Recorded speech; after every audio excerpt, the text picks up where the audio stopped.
Hello, this is GGTN's Cherry Chou, and now I'm at the Chongming Island in Shanghai. The Chongming Dongtan National Bird Reserve has become Shanghai's first World Heritage Site, and this place has always been a resting place for the migratory birds, contributing a global biodiversity conservation. Join GGTN's Cherry Chou to find out more. Dongtan is the third largest island in China and the world's largest river estuary island, also calling home to the Shanghai Chongming Dongtan Nature Reserve.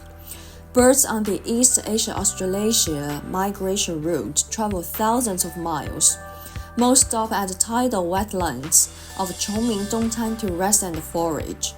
Dongtan Nature Reserve provides a rich food chain for migratory birds, allowing them to refuel their energy. After the ebb tide, the beach becomes a canteen for water birds, and their journey continues onwards. The intertidal fish and the crabs are essential food sources for the birds.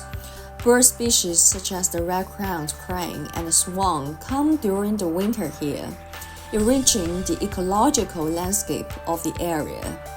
Dongtan also serves as a habitat for rare birds, showcasing the wonders and the vitality of nature.